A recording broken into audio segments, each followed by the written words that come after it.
Selamat datang di To Be More Learning Center. Bersama saya, Bara. Saya akan melanjutkan membacakan sebuah buku berjudul Meditation, karya Marcus Aurelius, yang diterbitkan oleh Naura Books.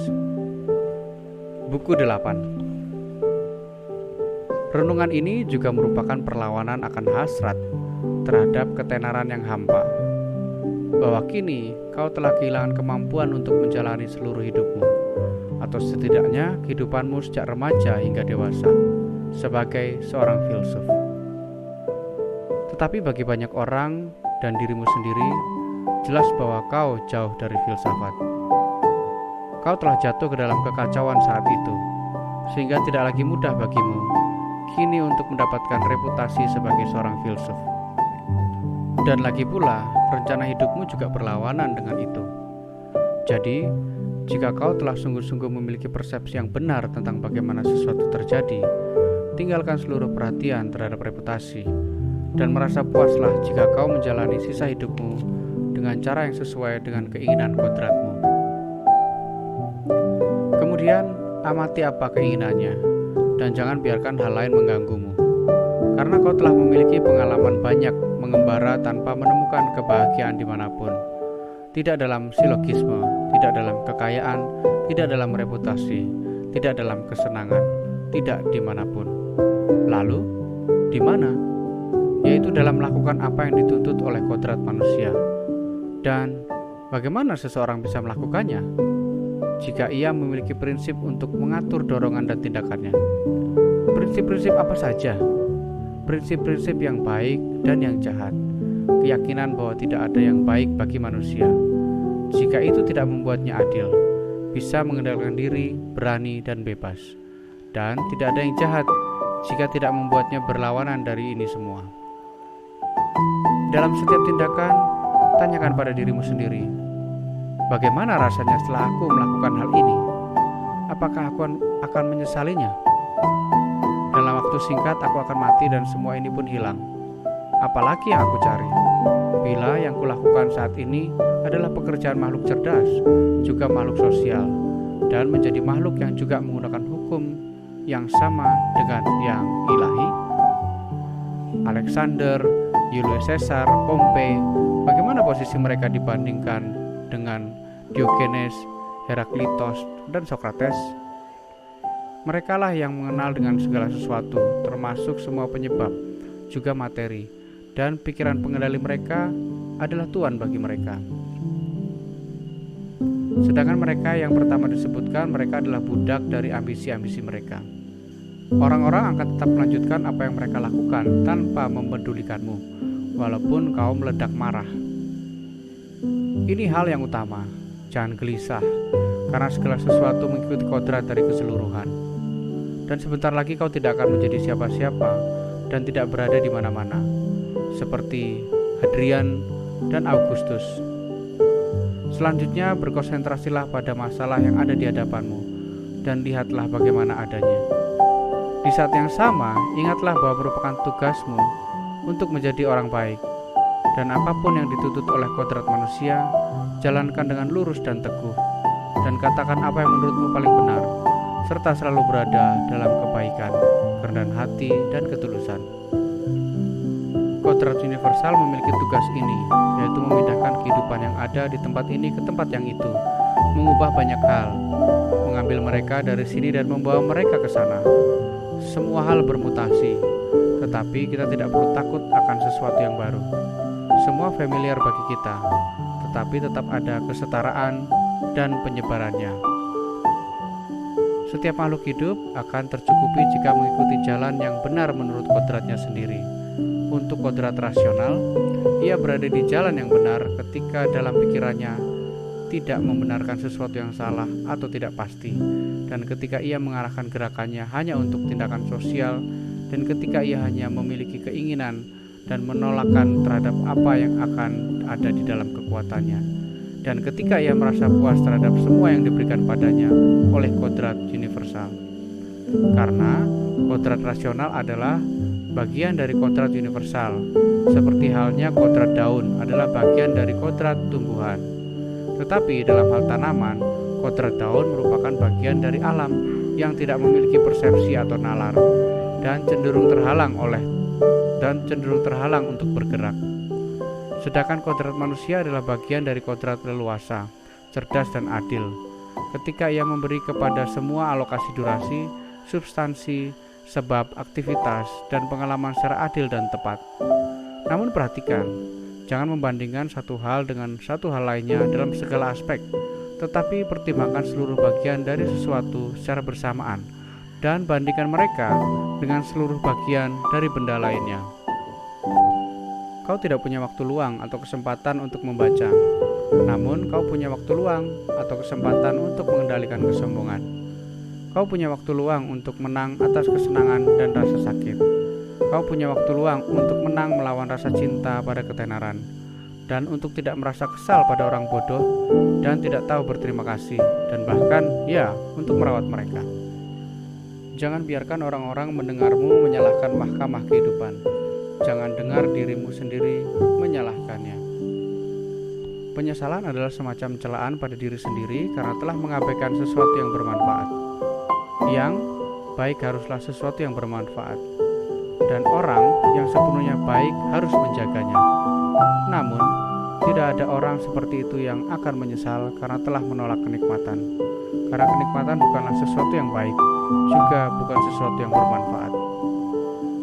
Benda apakah itu di dalam dirinya, di dalam konstitusinya sendiri? Apa unsur substansi dan materialnya? Dan apa penyebabnya? Dan apakah sebenarnya fungsinya di dunia? Lalu seberapa lama hal tersebut akan bertahan?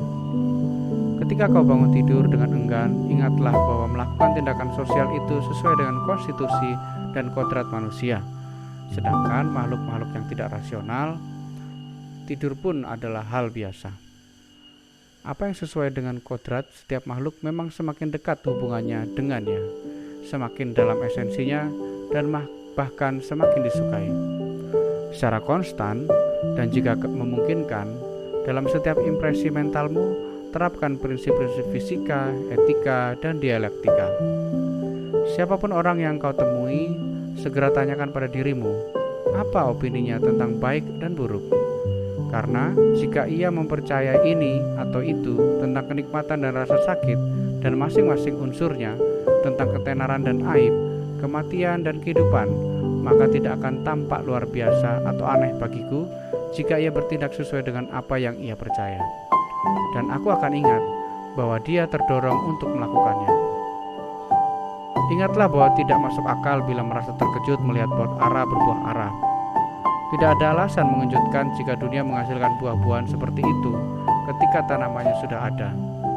Dan bagi seorang dokter atau kapten kapal, sama tidak masuk akalnya bila mereka terkejut dengan demam pada pasien atau angin kencang yang tiba-tiba muncul.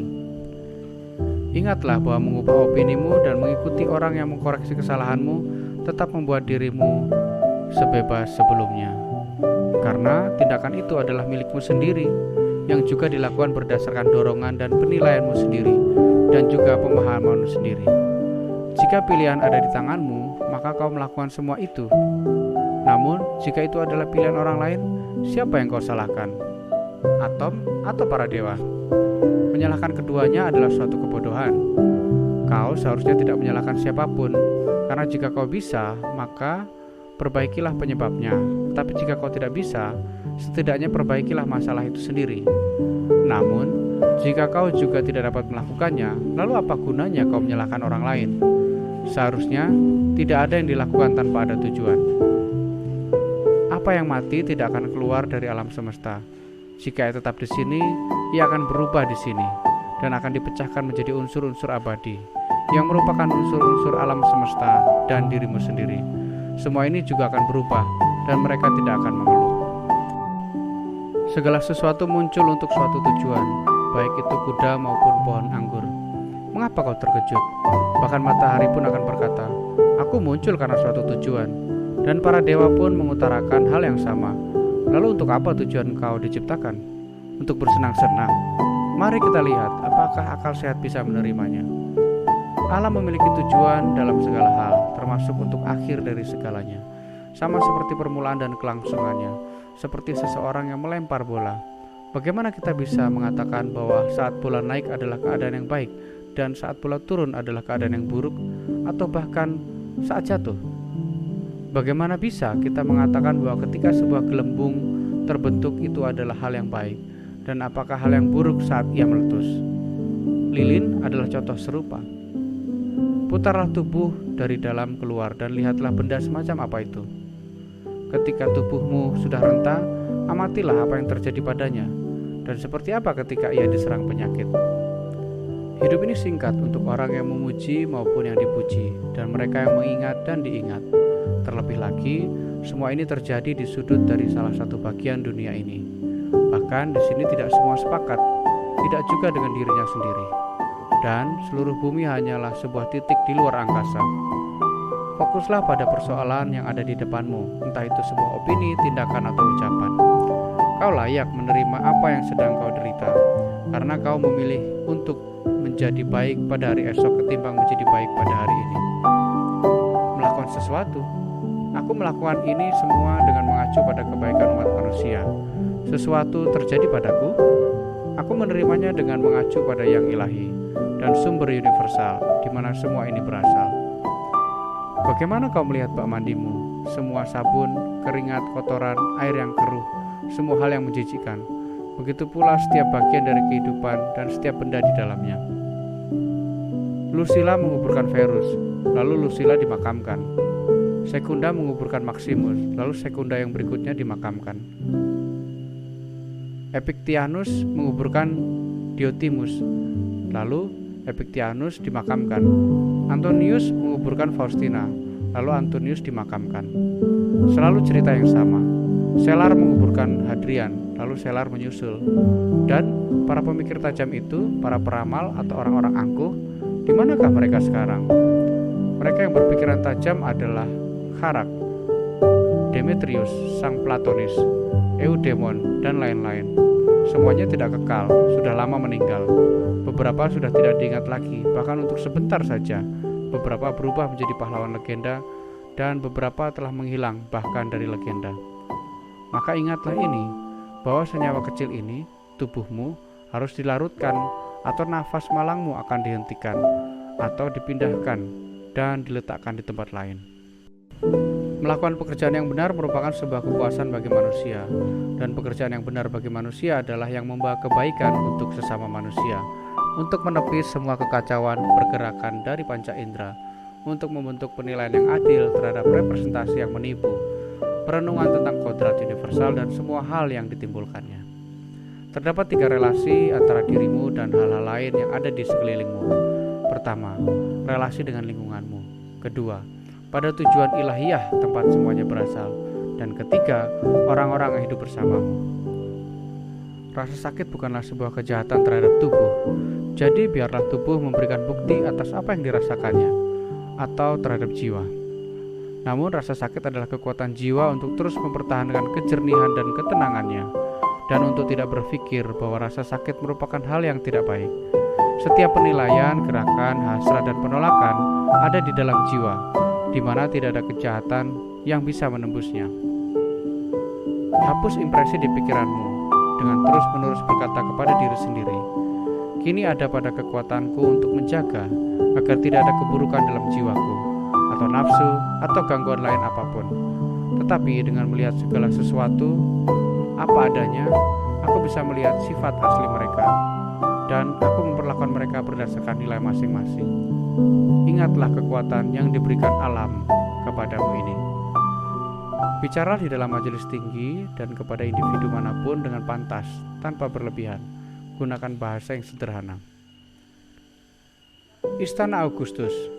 Istri, anak perempuan, keturunan, leluhur, saudara perempuan, Agrippa, sanak, sahabat, teman, Aurelius, Maekanas, dokter, peramal. Seluruh isi istana telah tiada.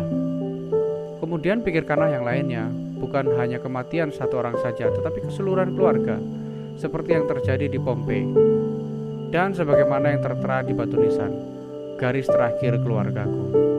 Kemudian bayangkan semua kecemasan generasi sebelumnya untuk meninggalkan ahli waris, dan kemudian seseorang harus menjadi yang terakhir. inilah kematian dari seluruh keluarga. Tugasmu lah untuk mengatur hidupmu dengan baik dalam setiap tindakan, dan jika setiap tindakan mencapai tujuannya sendiri sebaik mungkin, berpuas dirilah. Dan tidak ada yang dapat mencegahmu agar setiap tindakan tidak mencapai tujuannya. Tapi akan ada beberapa kendala eksternal. Tidak ada yang akan menghalangimu untuk bertindak dengan adil, tenang, dan penuh perhatian.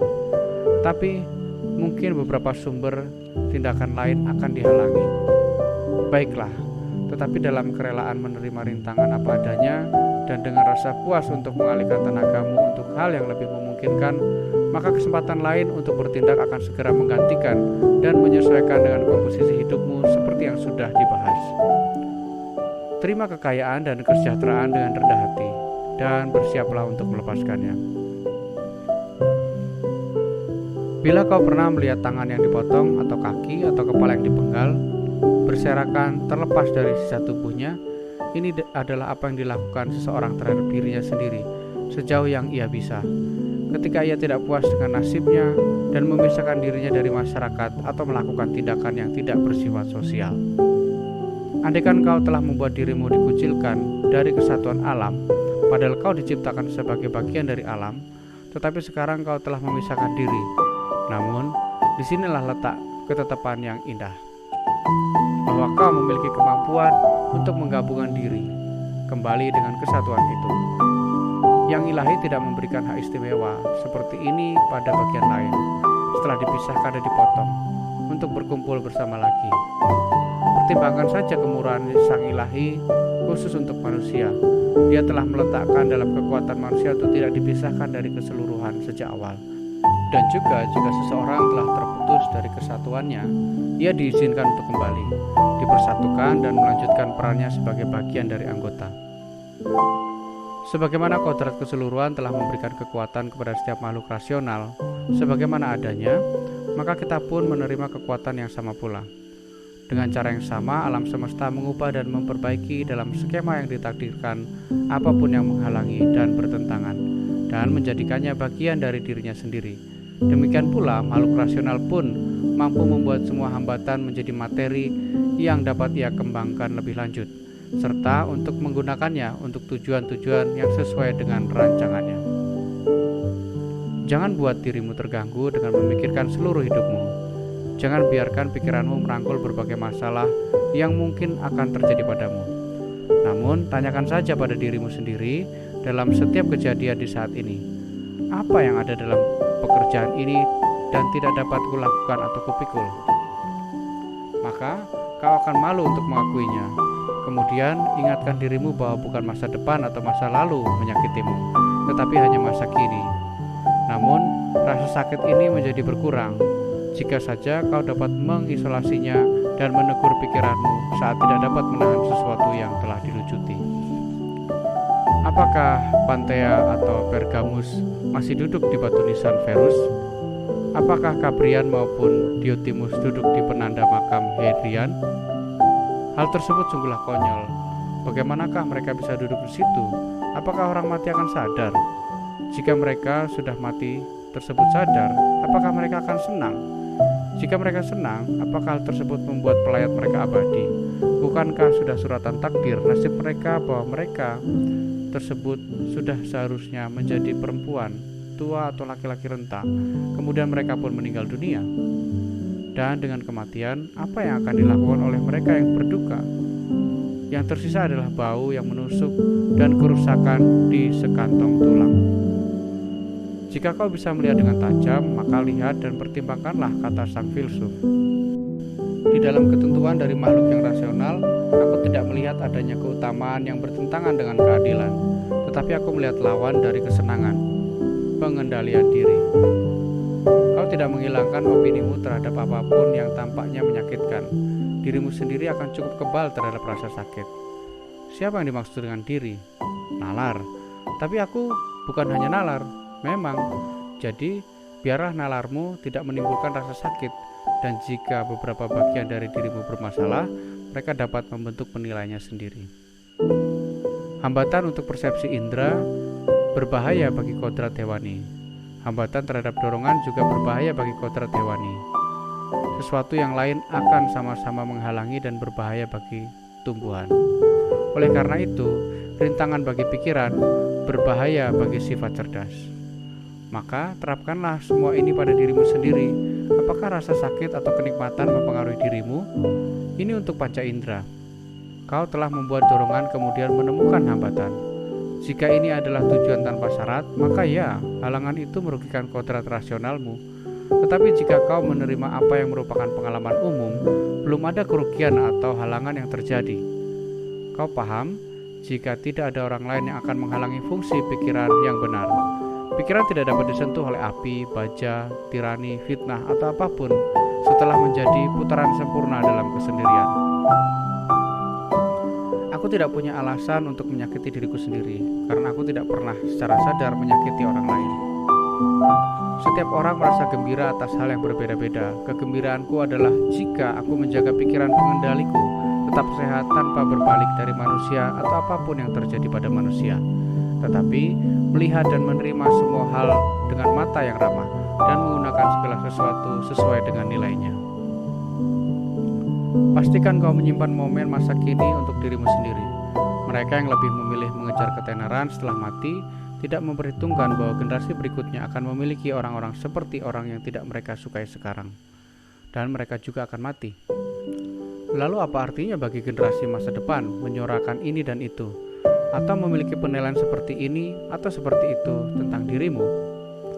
Angkat dan lempar aku kemana saja sesukamu, karena dimanapun aku mendarat, aku akan menjaga agar yang ilahi di dalam diriku bahagia, puas, yaitu jika ia bisa merasakan dan bertindak mengikuti konstitusinya sendiri. Apakah keadaan yang berubah merupakan alasan bagi jiwaku untuk merasa tidak bahagia dan lebih buruk dari sebelumnya? Murung, memiliki nafsu, keinginan, malu, dan ketakutan? Apakah yang akan kau temukan sebagai alasan yang bagus untuk itu? Tidak ada yang dapat terjadi pada manusia manapun di luar pengalaman yang alami bagi manusia. Seekor lembu juga tidak mengalami sesuatu yang asing dengan kodrat lembu. Tanaman merambat tidak asing dengan kodrat tanaman merambat. Tidak ada bagi batu sesuatu yang asing di luar kodrat sebuah batu. Jadi, jika yang terjadi pada setiap benda dan makhluk itu adalah biasa dan alami baginya, mengapa kau harus mengeluh? Kodrat universal tidak akan memberikan apapun yang tidak dapat kau tanggung. Jika kau tersakiti oleh hal-hal eksternal, sebenarnya bukan hal itu yang mengganggumu, tetapi penilaianmu sendiri terhadapnya, dan kau memiliki kemampuan untuk menghapusnya sekarang. Namun, jika sesuatu dalam sikapmu sendiri membuatmu tertekan, maka tidak ada yang bisa menghentikanmu untuk mengkoreksi pandanganmu. Dan bahkan, jika kau merasa tertekan karena tidak melakukan sesuatu yang menurutmu tepat, mengapa tidak bertindak saja daripada berkeluh kesah? Tetapi, ada rintangan di jalan yang terlalu kukuh untuk dipindahkan. Sebenarnya tidak ada alasan untuk menjadi susah, karena alasan kegagalan tidak terletak padamu. Tapi, hidup tidak layak dijalani jika aku gagal dalam hal ini. Kalau begitu, tinggalkan hidup ini. Anggun dalam kematian seperti orang yang mencapai tujuan, dan dalam damai juga dari mereka yang menghalangi jalanmu. Ingatlah bahwa pikiran pengendalimu menjadi tak terkalahkan ketika ia puas pada dirinya sendiri saat ia dapat menguasai diri.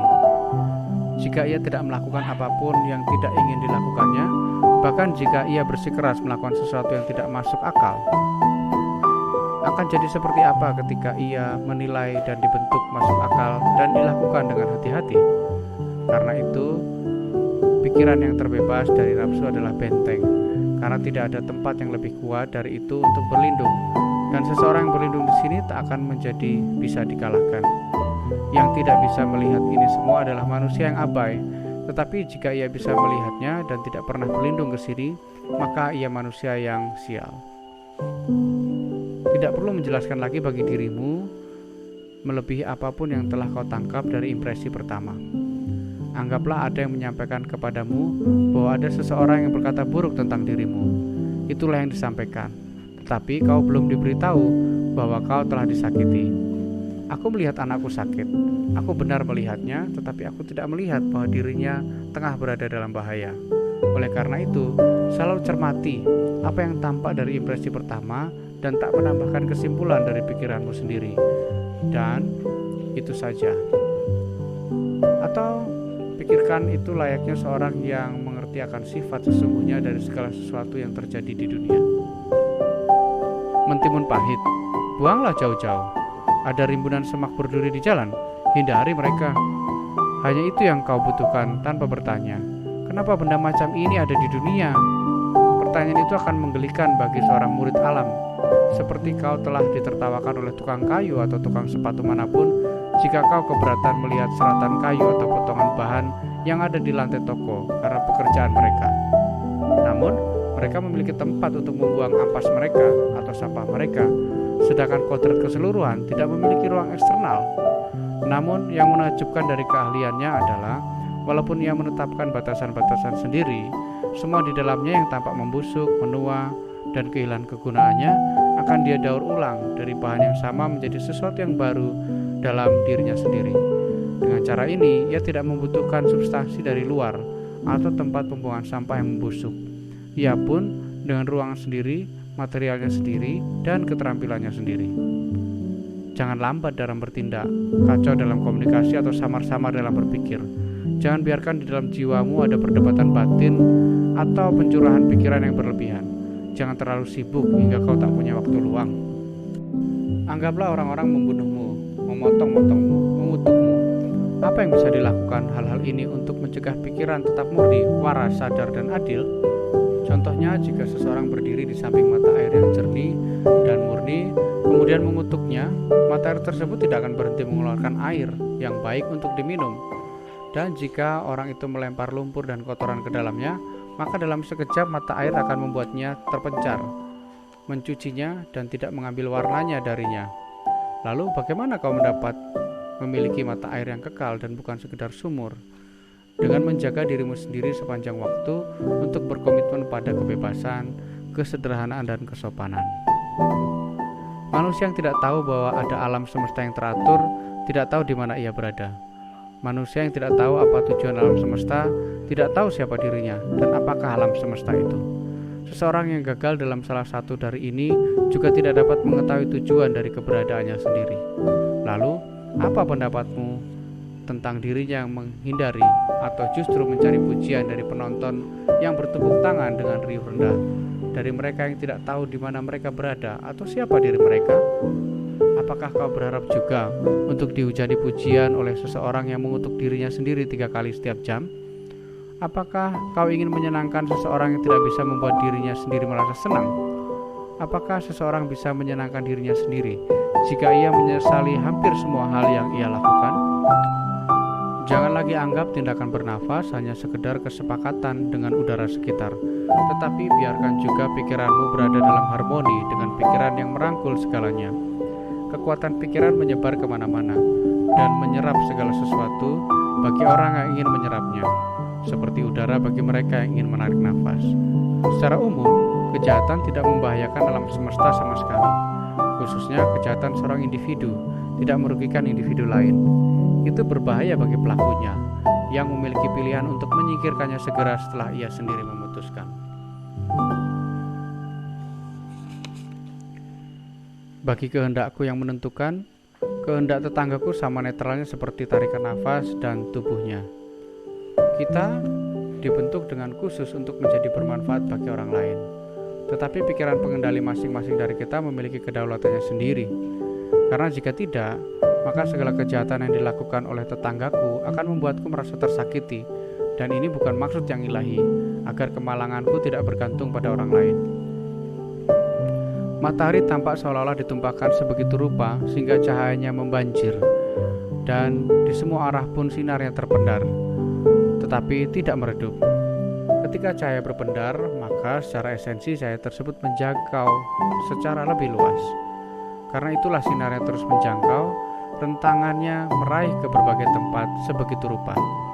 Orang bisa menilai apakah yang disebut dengan cahaya begitu dirinya melihat sinar matahari memasuki ruang gelap melalui celah yang sempit.